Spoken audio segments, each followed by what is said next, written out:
రైతు సోదరులందరికీ నమస్తే. వెల్కమ్ టు మంచివాడి యూట్యూబ్ ఛానల్. ఈ వీడియోలో కనిపిస్తున్న ఆవు ఆంధ్రప్రదేశ్ రాష్ట్రం పశ్చిమ గోదావరి జిల్లా భీమవరం నియోజకవర్గం వీరవాసరం మండలం తోలేరు గ్రామానికి చెందిన సాయి గారు అనే రైతు సోదరుడి యొక్క ఆవు. ఈ ఆవుకు 2 నెలల క్రితం పొంగనూరు సెమన్ వేయించారని చెప్పారు. కన్ఫామ్ గా ప్రెగ్నెంట్ అయిందో లేదో ఐడియా లేదని చెప్పారు. ప్రెగ్నెంట్ అయితే రెండో ఈతకు సిద్ధంగా ఉంటుంది. ఈ ఆవు మొదటి ఈతలో రోజు మీద 3.5 లీటర్లు పాలిచ్చిందని చెప్పారు. మొదటి ఈతలో ఈ ఆవుకు పొంగనూరు సెమన్ వేయిస్తే మంచి క్వాలిటీ ఉన్న పొంగనూరు దూడ పుట్టిందని చెప్పారు. అందుకోసమే రెండోసారి కూడా పొంగనూరు సెమన్ వేయించారని చెప్పారు. సాయి గారు ఈ ఆవుని అమ్మాలనుకుంటున్నారు.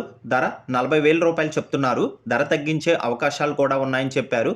మీలో ఎవరైనా ఈ ఆవుని కొనుక్కోవాలనుకున్న వారు రైతు ఫోన్ నంబర్ ఈ వీడియో క్రింద ఇవ్వడం జరిగింది. కాంటాక్ట్ అవ్వండి. అలానే మీ దగ్గర ఉన్నటువంటి పొంగనూరు మరియు ఒంగోలు జాతి ఆవులు, ఎద్దులు, కోడిదూడలు, పందెపు ఎద్దులు, కపిల ఆవులు, సేద్యపు ఎద్దులు అమ్మకాల కోసం మన ఛానల్ని సంప్రదించండి. మన ఛానల్ని ఎక్కువగా రైతులు మరియు గోవుల్ని ఇష్టపడేవారు ఫాలో అవుతున్నారు. కాబట్టి మీ దగ్గర ఉన్నటువంటి గోవులను రైతులకు అమ్ముకోవడం కోసం మన ఛానల్ మంచిగా ఉపయోగపడుతుంది. రైతు సోదరులందరూ ఈ అవకాశాన్ని ఉపయోగించుకోగలరని మనవి చేస్తున్నాను. అలానే మన ఛానల్ని తప్పకుండా సబ్స్క్రైబ్ చేయండి. మరిన్ని వీడియోల కోసం ఈ వీడియోని లైక్ చేయండి. ధన్యవాదాలు.